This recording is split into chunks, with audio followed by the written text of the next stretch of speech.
신약성경 48페이지 마태복음 26장 46절부터 56절까지 하나님의 말씀을 제가 읽겠습니다. 일어나라 함께 가자. 보라, 나를 파는 자가 가까이 왔느니라. 말씀하실 때 12 중에 하나인 유다가 왔는데 대제사장들과 백성의 장로들에게서 파송된 큰 무리가 칼과 몽치를 가지고 그와 함께 하였더라. 예수를 파는 자가 그들에게 군호를 짜 이르되 내가 입맞추는 자가 그이니 그를 잡으라 한지라.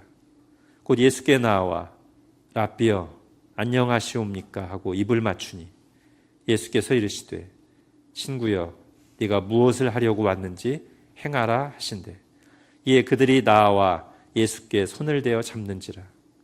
예수와 함께 있던 자 중에 하나가 손을 펴 칼을 빼어 대제사장의 종을 쳐 그 귀를 떨어뜨리니 이에 예수께서 이르시되 네 칼을 도로 칼집에 꽂으라. 칼을 가지는 자는 다 칼로 망하느니라. 너는 내가 내 아버지께 구하여 지금 12군단 더 되는 천사를 보내시게 할 수 없는 줄로 아느냐. 내가 만일 그렇게 하면 이런 일이 있으리라 한 성경이 어떻게 이루어지겠느냐 하시더라. 그때 예수께서 무리에게 말씀하시되 너희가 강도를 잡는 것 같이 칼과 몽치를 가지고 나를 잡으러 나왔느냐. 내가 날마다 성전에 앉아 가르쳤으되 너희가 나를 잡지 아니하였도다.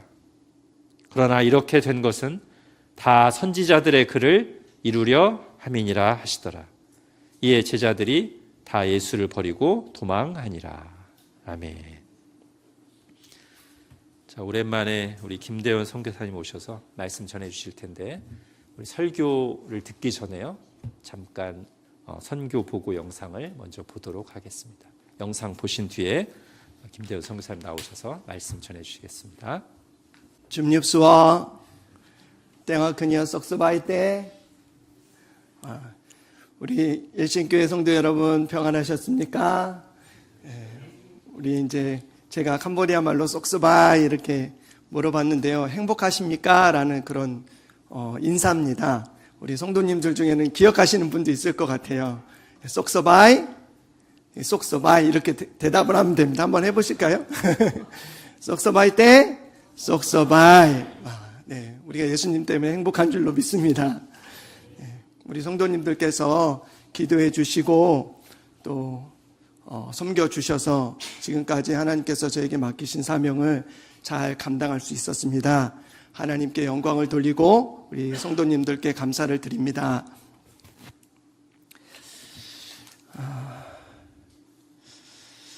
제가 이제 교회 옮긴 후에 처음 온 것 같아요. 그래서 이 장소를 또 너무 좋은 장소와 또 주차장도 바로 옆에 이렇게 공영 주차장도 있고 장소도 너무 좋은 곳이라는 생각이 들었고 또 여전히 우리 일신교회가 하나님을 경외하고 사랑하고 이렇게 예배하며 섬기고 있구나. 하나의 교회로서 잘 성장해 가고 있는 것을 보면서 하나님께 감사드리는 마음이 큽니다. 오늘 저는 실패했다 생각할 때 예수님을 바라보자. 실패했다고 생각할 때 예수님을 바라보자 라는 제목으로 설교하면서 선교 보고를 같이 올려드리겠습니다. 성도 여러분, 실패했다고 생각해 본 적 있으십니까? 우리가 살다 보면은 성공했다, 잘했다 라고 생각할 때도 있지만 이거 아이들 말로는 망했다, 실패했다 이렇게 하는 생각이 들 때가 있습니다. 그런데요, 우리가 실패했다고 생각하지만 하나님 앞에서는 성공한 사람들이 있고요. 성공했다, 잘했다 이렇게 생각하는 사람들 중에 하나님 앞에서는 실패한 사람이 있다는 것입니다. 여기서 성공이다 이렇게 얘기할 때는 뭐 세상적인 성공이라기보다는 하나님께 인정을 받았다 라고 생각하시면 되겠습니다. 제가 사역 영상을 이제 보여드렸는데 우리 성도님들 생각하실 때 저는 실패한 선교사일까요? 성공한 선교사일까요? 어떻게 생각하세요? 성공. 우리 성도님들은 어떠세요? 성도님들은 성공한 성도십니까? 아니면 실패한 성도십니까? 성공? 실패. 저는 2010년 2월에 캄보디아로 파송돼서 2년 정도 언어를 공부하고 2012년 7월에 교회를 개척하기 시작했고요. 아시는 분도 있겠지만 도시에 소망선교교회를 개척했고 시골에 생명수 교회를 현지 사역자와 함께 개척했습니다. 그리고 이 현지 교회는 2017년에 현지 목회자분이 사역을 잘 하셔서 이양을 했고 또 최근 들어서는 스바에잭이라는 마을에 들어가서 교회를 개척하기 시작했습니다. 2017년부터 신학교 사역을 시작했고요. 그리고 2022년에 우리 일신교회에서도 헌금해 주셨는데 신학교가 잘 건축이 됐고 그리고 지금 2025년도에는 전임 강사하고 교회 학교 전체 교무를 맡고 있고 전도학, 설교학, 예배학, 신조, 성경 해석학 등 여러 과목들을 가르치고 있습니다. 그리고 저희 교단 선교사님들이 계신데 지부장으로 섬기고 있고 또 이 캄보디아 북부에 저희가 사역하는 CM립이 있는데 아직 이제 현지 목사님이 2분밖에 안 계세요. 그래서 23개 교회가 있는데 시찰장으로 그 교회들을 섬기고 있습니다. 나름대로 열심히 사역을 한 것 같아요. 그러면 저는 성공한 선교사라고 말할 수 있을까요? 사실 그것만 보고서는 성공했다 실패했다 말하기가 어렵습니다. 왜냐하면 선교사의 본질적인 그 사역은 임무는 영혼 구원이기 때문입니다. 글래서라는 그 선교학자이자 성경학자가 선교에서 성공했다라고 말하기 원한다면 그 예수 그리스도의 제자가 재생산되고 있는지를 살펴보라고 했습니다. 간단히 말하면 만약에 김대원 선교사가 선교에 성공했다 이렇게 말하고 싶다면 예수 믿는 사람이 몇 명이냐, 그리고 당신을 통해서 참된 제자들이 세워지고 있냐를 물으라고 했던 것입니다. 제가 한국에 오니까 이 목사님들을 이렇게 구분하는 기준 같은 게 있는 것 같아요. 이게 뭐냐면 아세요? 몇 명 모이는 교회의 목사냐, 뭐 이런 거를 보는 것 같아요. 그래서 한국에서 오신 목사님이나 장로님들이 자주 물으시는 게 뭐냐면 이런 사역을 합니다 하면 몇 명 모입니까? 이렇게 물으세요. 우리 소망선교교회는 청장년이 한 10명 정도, 그리고 청소년들이 10에서 20명, 그리고 어린이들이 한 20, 30명 모입니다. 그리고 생명수 교회는 청장년이 10명, 어린이들이 한 80명 모입니다. 그리고 새로 개척하는 스바이잭 마을은 아직 주일 예배는 없고 2군데서 복음을 전하고 있는데 어른들, 청년들이 3명, 4명, 그리고 어린이들이 한 3, 40명이 모입니다. 지금까지 세어보니까 세례는 21명을 주었고 그 중에 교회에 계속해서 출석하고 있는 청장년은 8명입니다. 그리고 올해 처음으로 서리 집사 임명을 했습니다. 생명수 교회 이제 점남 목사님은 신학교 3년을 공부했고 그 큰딸은 마라닛은 아버지 목회를 돕겠다고 신학교를 이제 졸업했습니다. 올해 졸업을 했습니다. 그리고 소망선교교회에는 리나 전도사님, 그 솔로 여자 전도사님이신데 MDB를 졸업하고 전임 전도사님으로 섬기고 있고 꼼페학 그 청년이 중학교 때부터 교회에 나와서 이제 4학년을 졸업하고 MDB 2학년으로 올해 올라갈 것입니다. 신학교를 통해서는 목사 1명이 안수를 받았고 6명이 이제 목사고시를 통과해서 내년에는 6명이 목사 안수를 받을 예정입니다. 어떻게 생각하십니까? 너무 적게 모이는 걸까요? 아니면은 선교지니까 이 정도면 잘한 편인가요? 어떻게 생각하세요? 사실 저는 15년 동안 선교하면서 자주 실패감과 패배감에 사로잡힐 때가 많았습니다. 캄보디아 청년들, 청소년들을 위해서 선교센터를 지었는데 선교센터를 짓는 동안에 청년들, 청소년들이 다 떠났어요. 그리고 10여 년 동안 양육했던 청년을 신학교에 보냈더니 말도 없이 1년 다니고 도망갔습니다. 15년 동안 전도도 하고 양육도 했다고 생각하지만 마음속에 늘 부족한 것 같고 열매도 너무 적어서 부끄럽다는 생각이 들기도 했습니다. 세례받은 중에 8명이 교회를 나왔다는 얘기는 13명은 떠났다는 거잖아요. 그 중에 마약 중독자도 있고 세상을 사랑해서 예수님을 버린 사람들도 많습니다. 그들을 위해서 기도할 때마다 큰 바위가 가슴을 누르는 것 같습니다. 우리 신학교 졸업한 전도사님들, 그래, 그나마 이들이 이 선교의 열매다 이렇게 생각하는데 대화를 이렇게 나누다 보면 앞으로 미래에 장가갈 때 어떻게 해야 되나, 또 앞으로 어떻게 살아가야 되나 이런 걱정이 많고 대마처럼 세상 염려로 세상을 사랑해서 이 일도 버리고 주님도 버리고 떠나는 것은 아닐까라는 두려운 마음도 늘 남아 있습니다. 저희가 이제 16년 차인데요. 17년 동안 시골을 목회하시면서 저희를 후원하신 목사님 있어요. 제가 연락을 드리고 한번 찾아뵙겠습니다. 목사님 물으세요.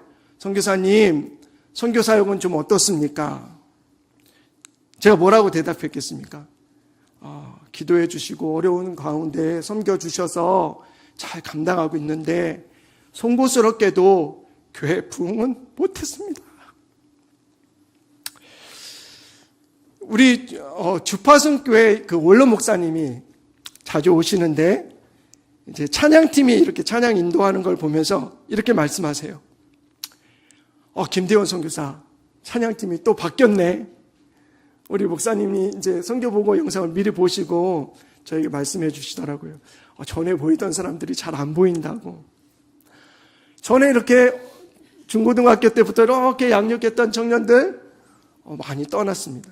그리고 다시 중학생들, 초등학생들, 그때 예수 믿었던 친구들 다시 훈련해서 찬양팀으로 세우고 있다는 거예요. 교회가 세워지는 듯 하다가도 또 떨어지고 세워지는 듯 하다가도 떠나가고 그렇습니다. 저는 실패한 선교사일까요? 오늘 말씀은 예수님이 잡히시던 때의 모습입니다. 예수님의 사역은 항상 성공이었어요. 예수님은 못 고치는 병이 없었습니다. 정말 평생 동안 보지 못했던 자들이 눈을 떴습니다. 듣지 못하던 자들이 듣게 되었습니다. 한 번도 걸어보지 못했던 자들이 일어나 걷고 뛰었습니다. 못 쫓아내는 귀신이 없었어요. 예수님 앞에서 모든 악령들이 두려워하며 떠나갔습니다. 심지어 죽은 나사로에게 나사로야 일어나라 말씀하시니 살아났습니다. 아멘이시죠? 그런데 딱 한 번 예수님이 실패하는 것 같은 장면이 오늘 말씀부터 시작됩니다. 첫째, 예수님은 도둑놈 취급을 받습니다. 47절을 보시면 큰 무리가 검과 몽치를 가지고 옵니다. 이 칼은, 이 검은 정식 무기입니다. 정식 군인들이 왔다는 거예요. 그리고 몽치, 몽둥이는 민병들이 왔다는 거예요. 주민들이 몽둥이를 들고 무리를 지어서 왔다는 것입니다. 그 당시에 도둑떼를 잡을 때 있었던 일입니다. 그래서 예수님이 55절에 너희가 강도를 잡으러 는 같이 칼과 몽치를 몽둥이를 가지고 나를 잡으러 왔느냐 이렇게 말씀하십니다. 예수님이 어떻게 사역하셨죠? 밤낮 쉴 새 없이 기도하시고 가르치시고 복음을 전파하시고 병든 자들 치료하시고 그들을 사랑해 주셨습니다. 그런데 고작 돌아오는 게 도둑놈 취급이었다는 것입니다. 우리 성도님들 열심히 일했는데 사기꾼 취급, 도둑놈 취급 받은 적 있으십니까? 하나님을 위해서, 교회를 위해서 헌신했는데 미움 받아본 적 있으십니까? 예수님은 도둑놈 취급을 받으신 거예요. 두 번째로 실패하시는 것 같은데 두 번째, 제자들이 배신을 합니다. 가장 믿었던 자의 배신입니다. 48절에 보니까 유다가 가장 친근한 입맞춤으로 예수님을 팔아버립니다. 여기 입맞추다라는 단어는 카타필레오, 사랑한다, 좋아한다 이런 뜻이고요. 가족들 아니면 가장 친근한 친구들이 볼이나 손등에 키스를 하는 겁니다. 만약에 스승에게 카타필레오를 한다면 그거는 선생님의 말씀은 무엇이든 제가 받아들이고 무엇이든 복종하겠습니다. 사랑합니다. 라는 그런 존경과 사랑의 표현입니다. 그런데 그 입맞춤으로 예수님을 팔아버린 것입니다. 배신한 것입니다. 47절에 보면 이 유다가 누구라고요? 12 중에 하나입니다. 예수님이 밤새워 기도하고 정말 사랑으로 가르치시고 인도해 줬던 그 12 중에 한 명인 것입니다. 저는 선교하면서 배신을 당한 적도 있고 배신을 해본 적도 있습니다. 그때를 생각하면 너무 마음이 아파요. 배신이라는 단어는 신뢰를 깨뜨린다는 거잖아요. 믿었던 사람, 가까운 사람이기 때문에 배신이라는 단어를 씁니다. 믿었는데 뒤통수에 콱 맞은 거죠. 사업하시는 분 중에 이런 일을 당하신 분도 있으실 거고, 친한 친구 간에, 가족 간에도 있고요. 부부 간에도 일어나고, 부모 형제 간에도 일어납니다. 부모와 자식 간에도, 형제 간에도 일어납니다.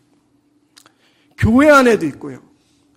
송구스럽지만 선교사들 안에도 일어납니다. 배신은 당할 때도 그 당시도 아프지만 계속 평생의 상처가 되는 것 같아요. 그런데 10줄 중 한 명만 배신해도 아픈데 이 가론 유다만 문제가 있는 게 아닙니다. 세 번째, 그동안 12명을 열심히 가르쳤지만 모든 것이 습으로 돌아가는 것 같습니다. 수제자격인 베드로가 예수님의 가르침을 전혀 이해를 못합니다. 51절에 보면 베드로가 칼을 뽑아서 대제사장 종 말고의 길을 잘라버립니다. 요한복음 18장에는 정확하게 이름이 기록되어 있죠. 예수님의 사역을 볼 때 어느 곳에도 폭력을 사용한 적이 없으세요. 사마리아 한 고을이 예수님의 복음 전파를 막자, 방해하자 요한과 야고보가 예수님께 이렇게 말합니다. 하늘의 명에서 불을 내려서 저 고을을 다 불태워 버릴까요? 예수님이 엄하게 꾸짖으시죠. 근데 그냥 이렇게 꾸짖으셨다는 그런 게 아니에요. 박윤선 박사님이 주석을 보니까 사탄이 준 폭력적 생각에 대해 단호히 거절하셨다. 사단의 생각을 하느냐라고 크게 꾸짖으셨다는 거예요. 왜냐하면 예수님께서 전파하신 하나님의 나라의 본질이 사랑과 용서이기 때문입니다. 예수님이 이루실 이 하나님 나라의 구원이 이제 마지막 단계에 이른 거예요. 그런데 베드로는 여전히 예수님의 가르침을 이해를 못합니다. 예수님께서 죽게 되었으니 1시간 동안이라도 깨어서 기도하라고 했는데 그 기도를 안 하고 잠자더니 이제 예수님께서 고난을 받고 이 구원을 이루려는 그 순간에 칼을 들고선 구원의 길을 막으려고 하고 있어요. 마치 이것이 하나님의 뜻인 양이요. 그뿐입니까? 56절에 보니까 베드로뿐만 아니라 다른 제자들도 다 예수님을 버리고 도망갑니다. 성도 여러분, 이 정도면 예수님 실패한 거 아닙니까? 망한 거 아니에요? 선교사님, 무슨 예수님이 망합니까? 그때는 좀 실패하는 것 같이 보이지만 결국은 승리하시지 않았습니까? 정말 그때는 실패하셨을까요? 김대원 정민희 선교사는 어떨까요? 선교 역사학자 앤드루 월슨이라는 분이 2000년 선교 역사를 이렇게 연구하면서요, 저희가 이제 사역하는 그 불교권을 포함해서 고등 종교가 있는 나라에는 부흥이 없었다, 이렇게 말했습니다. 정말로 불교권 선교는 지지부진한 것 같아요. 이 캄보디아하고 얼마 전에 국경 분쟁으로 전쟁이 있었던 태국은 복음이 전해진 지 197년이 됐습니다. 우리나라가 140년이잖아요. 올해가요.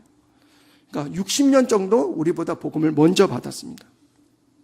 그런데 복음화율은 0.7에서 1%입니다.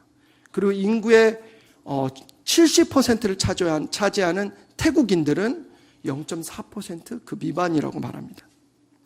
태국 선교를요, 선교사의 무덤이라고 말하기도 해요. 선교사들이 많이 들어가서 복음을 전했는데 다 낙심하고 열매를 보지 못하고 떠냈다는 것입니다. 캄보디아도 마치 태국 선교를 따라가는 것 같아요. 이제 복음이 들어간 지 100년이 됐습니다. 복음화율은 여전히 1%입니다. 캄보디아 선교는 실패한 것일까요? 김대현 선교사도 실패한 선교사일까요? 아니면 지금은 실패해 보이지만 나중은 좀 승리하게 될까요? 오늘 본문을 보면요, 결코 예수님께서 실패하고 있지 않으십니다. 세 가지를 보겠는데, 첫 번째로 예수님은 하나님의 말씀, 하나님의 비전을 붙잡고 있습니다. 배신당하는 그 순간에도 말씀을 붙잡고 계세요. 베드로가 말고의 길을 자르자 이렇게 말씀하세요. 53절에 보니까 내가 12영이나 되는, 12군단이나 되는 천군을 불러서 저들을 멸할 수 없다고 생각하느냐. 1군단이요, 보병 5천에서 6천 명 정도. 기병이, 우리로 따지면 이제 탱크죠. 100명 정도입니다. 12군단이면 그 당시 로마 군단의 절반 정도가 되는 군인들입니다. 예수님께서 천사 한 명만 불러도 그들 다 멸하실 수 있는데 왜 예수님께서 그들을 멸하시지 않으셨을까요? 그 이유를 정확하게 54절에 말씀하시는데 한번 같이 읽어보시겠습니다. 54절입니다. 시작. 내가 만일 그렇게 하면 이런 일이 있으리라 한 성경이 어떻게 이루어지겠느냐 하시더라. 잡히시는 그 순간에도 하나님의 말씀을 이루시고 계신 것입니다. 두 번째로 예수님은 한 영혼을 사랑하십니다. 누가복음 22절에 보면 베드로가 말고의 길을 탁 자르니까 예수님께서 그 피를 철철 흘리고 있는 말고를 불쌍히 여기셔서 고쳐주십니다. 그 말고가 누굽니까? 예수님을 잡아서 해코지하려고 하는 예수님의 적이잖아요. 가룟 유다가 예수님을 배반할 때 예수님이 뭐라고 부르시죠? 50절에 친구여 이렇게 부르십니다. 여기 친구라는 단어는 필레, 이렇게 친한 친구들에게 부르는 필레 이런 단어가 아니에요. 에타이페라는 단어예요. 마치 혼내는, 이놈아 이런 식으로 혼내시는 단어예요. 평소에는 친구여 친근하게 부르셨는데 유다가 배신하는 그때는 에타이페 이렇게 부르신 거예요. 유다가 나를 배신하니까 예수님이 화가 나셔서 그렇게 에타이페라고 부르셨을까? 제가 묵상하면서 생각해 봤어요. 마지막 배신하는 그 순간에도 가룟 유다가 돌이킬 수 있는 기회를 주신 것이 아니겠는가. 여러분, 제자들이요 모두 다 도망갈 수 있었어요. 12제자가 달리기가 막 빨라서 다 도망갈 수 있었을까요? 어떻게 생각하세요? 아니죠. 요한복음 18장 8절부터 9절에 이렇게 말씀하십니다. 예수께서 대답하시되 내가 그니라 하였으니 나를 찾거든 이 사람들이 가는 것을 용납하라 하시니 이는 아버지께서 내게 주신 자 중에서 하나도 잃지 아니하였나이다 하신 말씀을 응하게 하려 함이더라. 예수님은 잡히시는 그 순간에도 한 영혼을 사랑하십니다. 세 번째로 예수님은 섬김의 길, 십자가의 길을 걸어가십니다. 57절에 묵묵히 끌려가세요. 고난의 길로, 십자가의 길로 가세요. 비전만, 말씀만 있는 게 아니에요. 말씀 붙잡고 있는 것만 아니에요. 사랑의 마음, 그래 사랑한다. 이런 사랑의 마음만 있는 게 아닙니다. 십자가로 나아가십니다. 죽기까지 섬기는 자리로 나아갑니다. 예수님은 잡히시는 그 순간에도 결코 실패하지 않고 승리하고 성공하고 있는 것을 보게 됩니다. 저와 여러분은 어떻습니까? 성도 여러분. 여러분 비전이 있습니까? 하나님의 말씀이 있으십니까? 만약에 우리 성도님들이 하나님의 말씀, 비전에 사로잡혀 있다면 승리하고 성공하고 있는 것입니다. 비전이 무엇이죠? 하나님의 말씀을 통해서 인생의 목적, 인생의 목표, 인생의 방향을 갖고 있는 것이죠. 자기 비전은 있어도 하나님의 비전이 없는 자는 세상에서 아무리 성공하고 있어도 하나님 앞에서는 실패자라고 믿습니다. 그러나 여러분, 세상에서 실패하는 것 같아도 정말 아무것도 아닌 사람 같아도 하나님의 말씀을 붙잡고 있다면 하나님 앞에서는 승리하고 성공한 자인 줄로 믿으시길 바랍니다. 제가 교육전도사 때 수빈이라는 고등학생 1학년을 전도했었어요. 이 아이가 이제 예수님을 믿고요. 자기 반 아이들 다 전도했어요. 다 교회를 데려올 정도였어요. 20년이 지난 후에 이번에 만났는데 저희 합신 지금 대학원 3학년이더라고요. 부모님은 이제 예수님을 믿으시냐 이렇게 물었더니 아직 불신자, 아직 안 믿으신대요. 네가 이렇게 전도사가 됐으니 부모님이 뭘 하시냐 했더니 한심하다. 별 볼 일 없는 일 한다고 싫어하신다는 거예요. 제가 아는 목사님은 제가 선교할 즈음에 그러니까 한 17년, 16년쯤에 목회를 시작하셨는데 총 교인이 1명입니다. 어린아이들도 자기 자녀들과 몇 명 있습니다. 선교 보고를 하면서 이렇게 교회를 방문하고 있는데 코로나 이후에 열심히 목회를 하던 그 교회를 폐쇄한 목사님도 만났습니다. 반면에 한 동기 목사는 몇천 명 되는 교회의 담임 목사입니다. 우리 성도님들 평생 많은 업적을 남기셨을 겁니다. 자녀들도 키우시고 교육도 하시고 사업도 하시고. 그런데 어떤 분은 내 인생은 초라하다라고 생각하시는 분도 있겠죠. 그런데 여러분, 마지막 날 우리가 하나님 앞에 섰을 때 너 몇 명 목회했냐? 너 무슨 일 많이 했냐? 이것을 물으실까요? 사무엘은 사울에게 이렇게 말합니다. 사무엘상 15장 22절입니다. 사무엘이 이르되 여호와께서 번제와 다른 제사를 그의 목소리를 청종하는 것을 좋아하심같이 좋아하시겠나이까? 순종이 제사보다 낫고 듣는 것이 수양의 기름보다 나으니. 하나님께 중요한 것은 우리가 하나님의 말씀을 듣고 있느냐입니다. 아멘이시죠? 하나님의 말씀을 듣고 붙잡아야 합니다. 만약 우리가 그 말씀을 듣고 순종한다면 하나님 앞에서 충분한 것입니다. 하나님은 각 사람에게 똑같은 인생을 주시지 않았잖아요. 따라서 각자 다른 말씀, 연령대는 다 다르지만 그때그때마다 다 다른 말씀을 주세요. 그것을 들어야 합니다. 그것을 붙잡아야 합니다. 하나님은 저를 고등학교 3학년 때 선교사로 부르셨어요. 디모데후서 4장, 때를 얻든지 못 얻든지 전하게 힘써라. 요한복음 21장, 네가 나를 사랑하냐? 그렇다면 내 양을 먹이라 치라. 저희가 캄보디아로 갈 때는 이사야 40장 1절, 내 백성을 위로하라. 가서 12명의 제자를 세워라. 10년차가 됐을 때 하나님, 제가 선교를 잘 못한 것 같습니다. 어떻게 해야 됩니까? 돌아가야 됩니까? 그때 저에게 하나님께서 주신 감동은 네가 20년차가 됐을 때는 이론적으로 실천적으로 캄보디아 선교의 전문가가 돼보아라. 최근에는 왜 12명만 자꾸 위해서 기도하냐? 너희 소망 선교교회에 새벽 이슬 같은 청년들 100명이 예배하는 꿈을 꿔라. 저 생명수 교회에 장로님, 정말 든신한 일꾼, 기둥 같은 일꾼, 새 가정이 세워지도록 기도해라. 시골 마을 한 가정이 예수님 믿기도 힘든데 10가정에 예수님 믿도록 그런 꿈을 꿔보아라. 신학교를 통해서는 70인의 전도대와 같은 300의 기도원의 용사 같은 엘리야 시대의 바알 앞에 무릎 꿇지 않은 7천의 용사 같은 신실한 하나님의 사람들이 세워지도록 그런 꿈을 꾸고 기도해라. 섬겨라.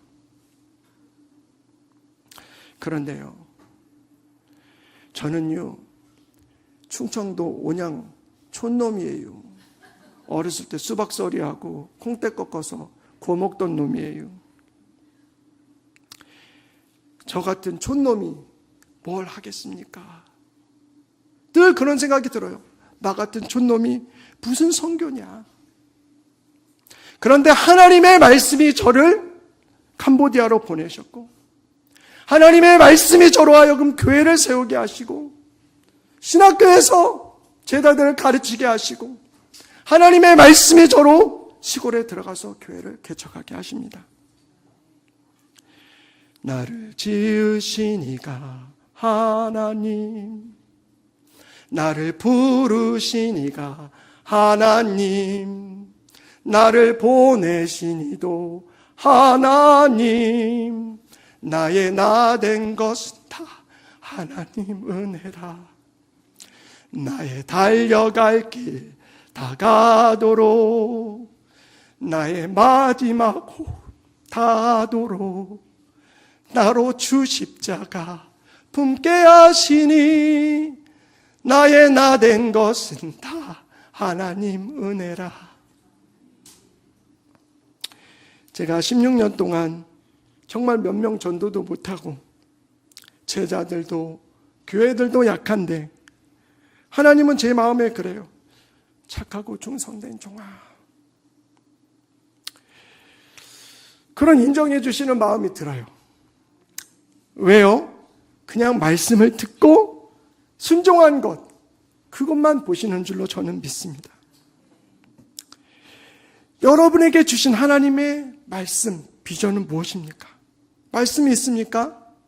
아무리 지금 상황이 어렵다 해도 세상 기준으로는 실패했다 이렇게 말할지 몰라도 말씀에 사로잡혔다면 여전히 성공하고 있는 것이고, 아무리 세상에서 성공하고 정말 인정받는 그런 삶을 살고 있어도 하나님의 비전, 말씀이 없다면 오늘이라도, 지금이라도 그 말씀을 구하고 듣고 붙잡으시길 바랍니다. 둘째, 한 영혼을 사랑하고 있다면 성공자라고 믿습니다. 여러분, 예수님을 상상해 보세요. 피를 철철 흘리는 그 말고를 고치시는 장면, 그리고 배신하는 그 가룟 유다를 바라보시는 예수님, 피 묻은 검을 들고 있는 그 베드로를 바라보시는 예수님의 눈빛을 한번 생각해 보세요. 사실 예수님께서는 온유하고 부드럽게 잘 가르치시다가도 어떨 때는 엄하게 혼내셨어요. 그런데 저는요, 예수님의 눈에는 항상 긍휼과 사랑의 눈물이 고여 있었다고 생각합니다. 성도 여러분, 죄로 영원히 멸망할 수밖에 없었던 저와 여러분을 찾아오셨던 주님을 기억하십니까? 그 예수님의 음성을 한번 들어보십시오.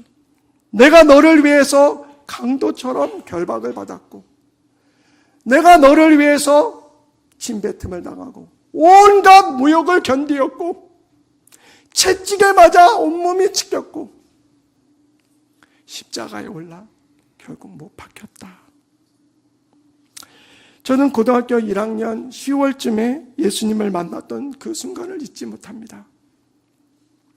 고등학교 3학년 때 교회 탑에 올라가서 하나님, 제가 이러한 사랑을 받았는데 내가 어떻게 살아야 됩니까?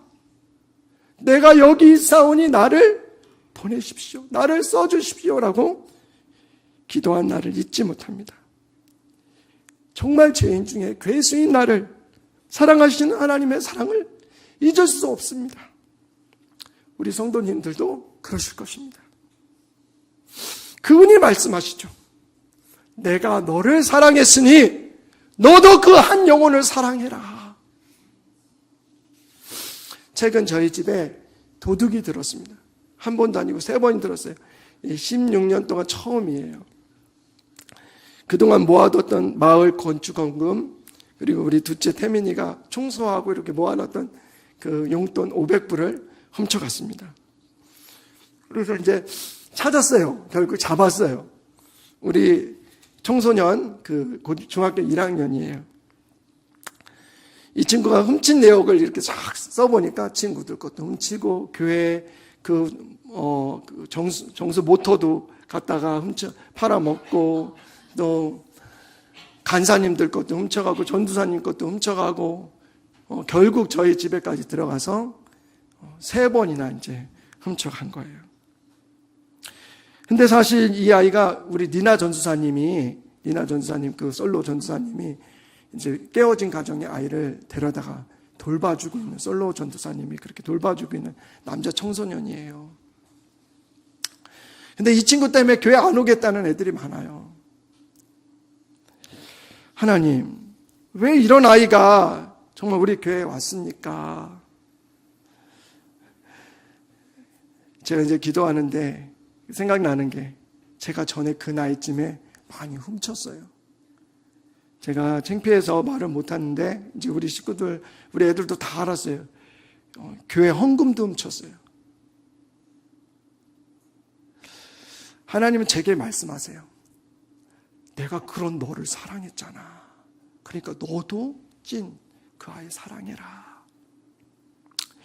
전에 장애인 아이를 둔 제 친구가 그랬습니다. 대원아, 나 정말 죽고 싶다. 무슨 말입니까? 하나님 원망스럽습니까?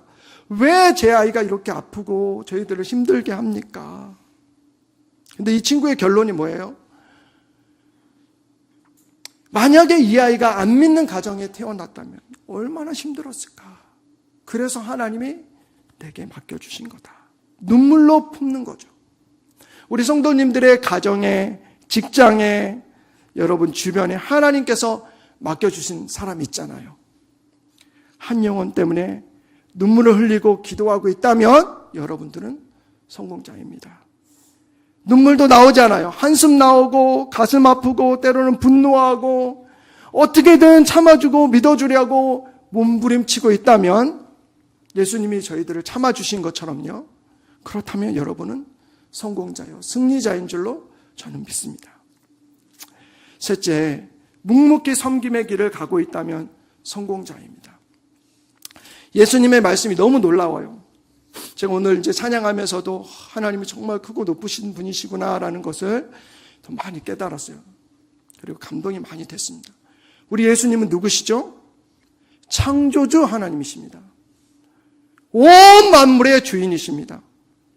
왕의 왕이십니다. 주의 주인이십니다.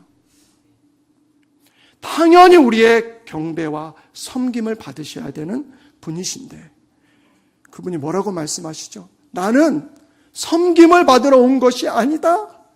오히려 섬기려 하고 내 생명을 대속물로 주기 위함이다 라고 말씀하십니다.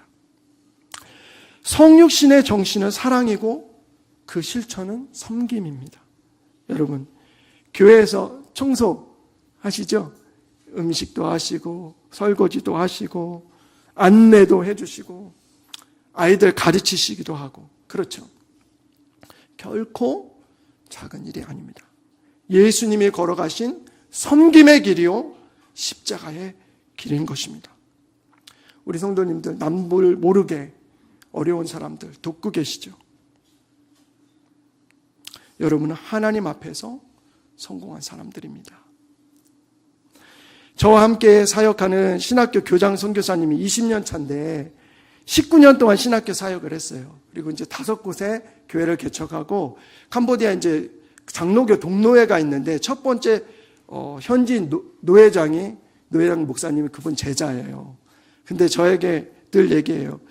김대원 선교사님, 저는 실패한 선교사입니다. 5군데의 교회를 개척했지만 교회가 다 약합니다. 생명수 교회 점남 목사님이 저에게 얼마 전에 몇 달 전에 얘기하시더라고요. 선교사님, 제가 너무 힘듭니다. 교회가 너무 성장하지 않아요. 아이들은 양육하니까 다 크면 다 떠나가고 또 어른들은 너무 마음을 안 엽니다. 저도 똑같은 실패감, 패배주의가 사로잡힐 때가 있어요. 이 설교를 준비할 때도 여전히 그런 마음들을 다 떨쳐낼 수가 없어요. 설교를 묵상하고 제가 이제 막 중얼중얼 연습을 하는데 주님께서 제 마음에 감동을 주세요. 대원아, 왜 자꾸 실패했다고 말하냐? 너는 나의 말씀, 내가 준 비전을 붙잡고 있느냐? 너는 여전히 캄보디아 영혼들을 생각할 때 네 눈에 눈물이 글썽이냐? 너는 여전히 그에게 가서 그들을 섬기겠느냐? 소망선교교회, 캄보디아 장로교 신학교, 그리고 그 스바이쟁 마을에 다시 가겠냐? 제가 고국에 오니까요, 너무 좋아요. 그 핸드폰을 이제 개통을 했는데 뚜렁뚜렁 소리가 많이 나와요. 폭염 주의하라고 막 이렇게 하는데 제가 이렇게 밖에 탁 나가서 어떨 때는 따뜻하다 이렇게 할 때도 있어요. 물론 이제 지금 되게 뜨겁더라고요. 이렇게 남자들도 양산 들고 다니더라고요. 그래서 웬만큼 다녀서는 땀도 안 나요. 시골 사역할 때 보면 제 이제 아내가 복음 전하고 이렇게 있는 장면이 나오지만 제가 뒤에서 제 아내 보면 등이 흠뻑 젖어 있어요. 발목에 검은 점들이 많은데요. 다 모기한테 물린 겁니다. 집에 뱀이 들어온 적도 몇 번 있어요. 저희 아이들이 이제 대학을 가서 이제 한국에 다 오게 됐어요. 어떤 분은 이제 한국에 와서 목회하는 거 어떻겠느냐라는 의견도 주세요. 근데 저의 대답은 제게 맡기신 양무리에게로 다시 돌아가겠습니다. 제가 부족한 선교사지만 캄보디아 영혼 한 영혼이라도 더 구원하겠습니다. 신실한 제자 한 명이라도 양육하겠습니다. 주님이 내 발을 씻기셨으니 저도 가서 그들의 발을 씻기겠습니다. 결론입니다. 여러분, 예수님은 어디에 계십니까? 이 말씀을 끝까지 붙잡고 계셨던 그분, 한 영혼을 사랑하시고 십자가의 길로 묵묵히 걸어가셨던 그 예수님 어디 계세요? 어디 계십니까? 여기 계시죠. 우리 일신교회 안에, 그리고 우리 성도님 한 분 한 분 속에 계시죠. 세상 일이 바쁘시잖아요. 정말 바쁘게 이렇게 일하시다가도, 그리고 우리 학생들 공부하고 너무 분주하게 살다가도 말씀이 확 찔러요. 말씀이 떠올라요. 미워하고 포기하고 싶은 사람이 있어도 다시 마음이 아파서 기도하게 돼요. 작은 일이라도 주님과 교회를 위해서 섬기고 싶고, 어렵지만 십자가의 길로 가고 싶어요. 섬김의 길로 가고 싶어요. 왜요? 왜죠? 그 예수님께서 우리 안에 와주셨기 때문인 줄로 믿습니다. 여러분, 실패했다는 마음이 들 때, 패배감이 몰려올 때 예수님을 바라보십시오. 특히 오늘 말씀, 도둑의 그 우두머리처럼 배신을 당하고 붙잡혀 가시던 예수님, 못자국 난 그 손, 그 예수님, 그럼에도 승리하신 그 예수님을, 우리 안에 살아계신 그 예수님을 묵상하시고 바라보시기를 바랍니다. 데이비드 보시라는 그 선교사이자 선교학자가 이 기독교 선교의 목표는 참된 그리스도인, 곧 예수의 참된 제자가 되는 것이라고 말했습니다.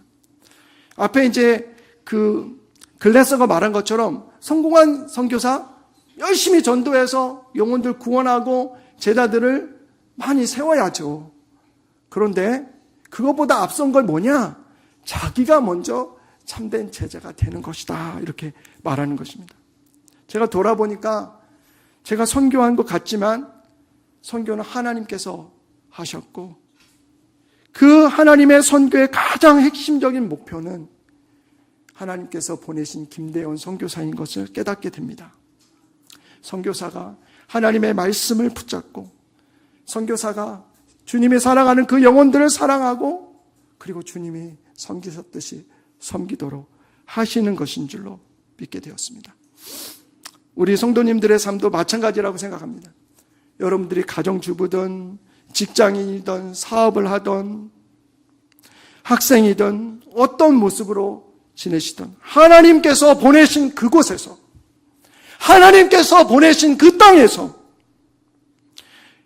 참된 제자가 되는 것, 하나님의 말씀을 붙잡고 하나님께서 만나게 해주신 그 영혼들을 사랑하고, 그리고 그 삶의 현장으로 늘 출근해서 그곳으로 나아가서 그들을 섬기는 것, 그것이 선교입니다. 이런 삶을 사는 우리들이 하나님 앞에서 성공자요 승리자인 줄로 믿습니다. 가난하지만 부유하게 하며 약하지만 강하게 만들어주고, 실패하는 자 같지만 주님 앞에 성공하게 하는 오늘 말씀이자 선교 보고이기를 원합니다. 아멘.